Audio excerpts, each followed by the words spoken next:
झारखंड में नक्सलवाद की जड़ बेहद गहरी है और एक समय था जब नक्सलवाद पूरे झारखंड में फैला हुआ था। कोई ऐसा जिला बाकी नहीं था जिस इलाके में नक्सलवाद का प्रभाव नहीं था। समय के साथ साथ यहाँ पर कई माओवादी के अलावा उनके स्प्लिंटर ग्रुप जो है, छोटे संगठन है, वो भी सक्रिय हुए। एक और माओवाद अपने उफान पर था तो दूसरी ओर जेजेएमपी, टीपीसी, टीएसपीसी जैसे भी उग्रवादी संगठन अपने कैडर को बढ़ाने में लगे थे। लेकिन अब नक्सली अपने वजूद बचाने की लड़ाई झारखंड में लड़ रहे हैं। इनका दायरा भी अब सीमित हो गया, कहें तो एक इलाके तक सिमट सा गया है, जहां से भी अब नक्सलवाद का पूरी तरह से खात्मा होगा, यानी नक्सली पूरी तरह से नामो निशान उनका मिट जाएगा। और यह सब सिर्फ 50 दिनों में होने वाला है। झारखंड पुलिस ने ऐसा प्लान तैयार किया कि बरसात यानी आने वाले 50 दिन में कैसे काम करना है,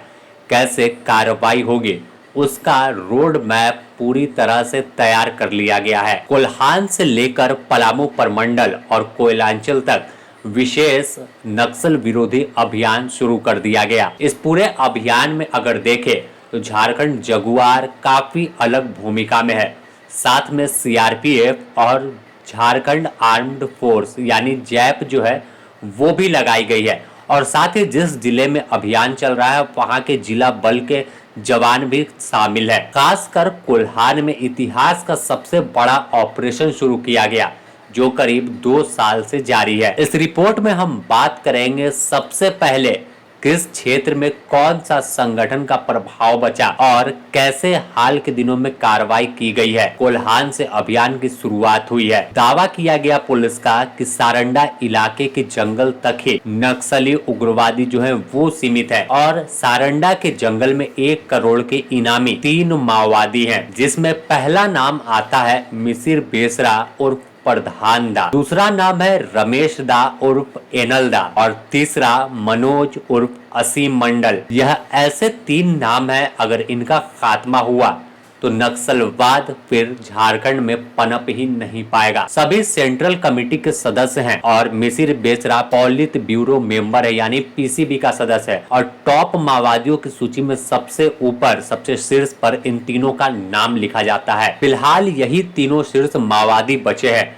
और इनका पहले ठिकाना जो था वो बूढ़ा पहाड़ पर था। लेकिन जब बूढ़ा पहाड़ पर जवानों ने कामयाबी हासिल की तो वहां से कई नक्सली तो मारे गए। तो यह तमाम लोग जो थे छत्तीसगढ़ और उड़ीसा के रास्ते भागते हुए सारंडा पहुंच गए और फिलहाल सारंडा के जंगल को अपना ठिकाना बनाकर बैठे हैं। और बात कर ले तो सारंडा के अलावा गिरिडीह और पलामू में भी उग्रवादी संगठन बचा है, लेकिन यहाँ पर इनकी जड़ बेहद कमजोर है। बचे खुचे 1 कैडर बचे हुए हैं। अगर पलामू की सिर्फ बात कर ले तो नितेश यादव का दस्ता यहाँ पर सक्रिय है, जिस पर 15 लाख का इनाम है। इसके अलावा गिरिडीह में छोटे कैडर जो हैं वो अब बचे हैं, क्योंकि हाल के दिनों में गिरिडीह और बोकारो के सीमावर्ती इलाके में मुठभेड़ हुई थी और उस मुठभेड़ में जो 1 करोड़ के इनामी प्रयाग मांझी थे उन्हें भी मार गिराया था, जिनके खात्मे को लेकर कई अभियान चला था लेकिन एक कामयाबी मिली। अब बात कर ले कि साफ तौर पर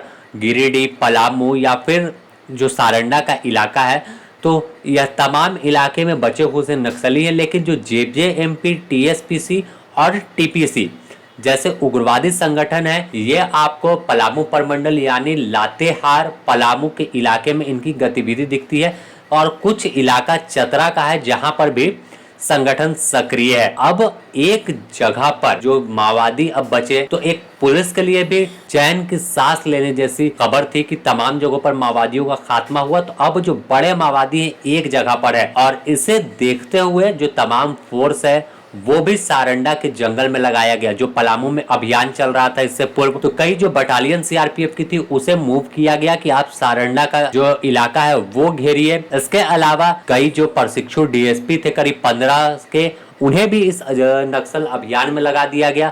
फिर आपको बात कर ले तो जैप को लगाया गया और झारखंड जगुआर तो शुरू से ही आगे बढ़कर लड़ाई लड़ रही है। इस दौरान अगर बात करें तो पूरे अभियान में सारंडा में आईडी भी कई बरामद किए गए, सैकड़ों की संख्या में। और साथ ही जिस बंकर में मिसिर बेसरा, एनल दा, रहता था वैसे 18 बंकरों को ध्वस्त कर दिया है। बताया गया कि जिन बंकरों को ध्वस्त किया गया सभी में उनका कैंप एक तरह से कहे तो चलता था। इसी में बैठकर इलाज नक्सली का कराते थे या फिर उग्रवादी घटनाओं की अंजाम कैसे देना है इसकी रणनीति बनाते थे। इस अभियान में पूरे तरह से अनुराग गुप्ता की नजर कड़ी है और हर बिंदु पर कई गतिविधि जो है उस पर नजर बनाए हुए है। अब अनुराग गुप्ता डीजीपी ने दावा किया है कि 50 दिन और 50 दिन बाद माओवादी और अन्य संगठन का खात्मा कर देंगे।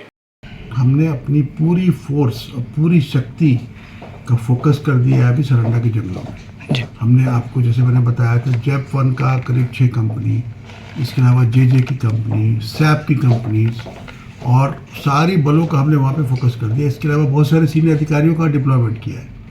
ये जो एक दुखद घटना घटी जिसमें हमारा एक अधिकारी सीआरपी का और मारा गया वज्रपात में, ये एक फ्रीक इंसिडेंट है। मतलब मैं करीब 25 साल से झारखंड में नक्सल ऑपरेशन देख रहा हूँ। ये पहली बार ऐसी घटना घटी है जहाँ पे वज्रपात से किसी हमारे अधिकारी की जान चली गई हो।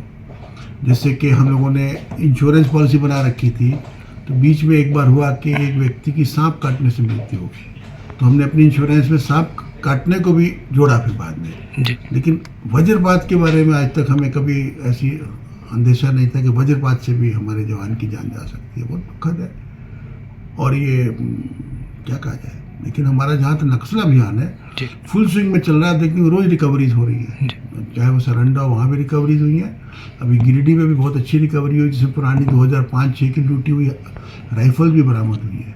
तो नक्सल तो अंतिम से अंतिम सीढ़ी पर है वो, और एक धक्का और है, उसके बाद ख़त्म है, हम ऐसा मानते हैं। और बरसात के पहले ही हम लोग ख़त्म कर देंगे इनको। और बरसात आने में भी है 2 महीना, जुलाई के आसपास, जून एंड जुलाई में शुरू होता है। अभी मई का है, करीब 50 दिन है हमारे पास में। इन 50 दिनों में हम उनका सफाया कर देंगे। अब अगर नक्सलियों के खिलाफ चलाए जा रहे अभियान को देखें तो सुरक्षा बल के जवानों को कई कामयाबी मिली है। पलामू प्रमंडल के टॉप माओवादी मारे गए। हाल के दिनों में मुठभेड़ लातेहार में हुई, जिसमें 10 लाख का इनामी जेजेएमपी का सुप्रीमो पप्पू लोहरा मारा गया, जिस पर 98 से अधिक मुकदमे दर्ज थे। और इसकी खबर सुबह तमाम जगहों पर चली और फिर सुबह जब हुई तो एक और मुठभेड़ की खबर सामने आई कि 10 लाख का इनाम का प्रस्ताव जिस पर रखा गया था, 5 लाख का इनाम ऑलरेडी घोषणा किया हुआ था। नेतरहाट इलाके में वह माओवादी मारा गया जिसका नाम मनीष यादव था। साथ ही जो 10 लाख का इनामी कुंदन था वो गिरफ्तार हो गया। दोनों लातेहार इलाके में माओवादी के बड़े कैडर में शुमार थे, चाहे कुंदन की बात करें या मनीष यादव की। और पप्पू लोहरा तो खुद सुप्रीमो था और 98 मुकदमा दर्ज था, तो आप अंदाजा लगा सकते हैं कि कितना घातक था। इसके बाद यह 2 मुठभेड़ ऐसी हुई जिसमें बड़े माओवादी मारे गए। अब तीसरा टारगेट था नितेश यादव, जो पलामू के हुसैनाबाद इलाके में मुठभेड़ शुरू हो गई, जिसमें 15 लाख के इनामी नितेश यादव के दस्ते को जवानों ने बड़ी चोट पहुंचाई। एक उग्रवादी को ढेर भी कर दिया, जिसके बाद सूचना आई कि 15 लाख का इनामी माओवादी भी घायल हुआ है। नितेश यादव का दस्ता पलामू का आखिरी कैडर माना जाता है। इस पूरे अभियान में अगर बात करें किस तरह चला, तो सबसे बड़ी उपलब्धि अगर देखें तो यह 2 लातेहार पलामू में उपलब्धि है, लेकिन सबसे बड़ी कामयाबी अब तक की देखें तो बोकारो में मिली, जब बोकारो में 1 करोड़ की इनामी नक्सली के साथ उनके कैडर के 8 सदस्यों को ढेर कर दिया गया। तो यह तमाम कामयाबी थी जो जवानों को मिली, और इस तमाम चीजों की वजह है कि एक बेहतर रणनीति तैयार की गई। अब अगर नक्सलियों के खिलाफ रणनीति की बात कर ले तो नया प्लान तैयार किया गया और नए क्लेवर में, नए तेवर में जवान आगे बढ़ रहे हैं। हर बार देखा जाता था कि जवान आगे बढ़ रहे हैं तो हर बार अभियान शुरू होता और फिर रोक दिया जाता था, लेकिन इस बार ऐसा नहीं है। जिस जंगल में जिस टारगेट लेकर अभियान शुरू किया गया, जब तक उसे शूट ना कर दे, उसे मार गिराए ना, तब तक अभियान बंद नहीं किया गया। एक और चुनौती थी आईडी ब्लास्ट का, हर जगह देखा जा रहा था, लेकिन अब जो है बम स्क्वाड की टीम जो है वो साथे झारखंड जगुआर के चलती है, आईडी को डिटेक्ट करती है और फिर उसे नष्ट कर देती है। तो यह अलग रणनीति है और इसी का फायदा पलामू की मुठभेड़ हो या फिर लातेहार की हो या फिर बोकारो की हो, इन तमाम मुठभेड़ में मिला है। तो बने रहे द न्यूज पोस्ट के साथ। 50 दिन में कैसे पुलिस कार्रवाई करती है और कैसे माओवादियों का खात्मा करती है, उसकी आपको हर अपडेट देंगे। कैसे डे 1, डे 2, डे 3 पुलिस आगे बढ़ रही है, तो जानकारी आपको हर पल की यहाँ मिलती रहेगी। बने रहे द न्यूज पोस्ट के साथ।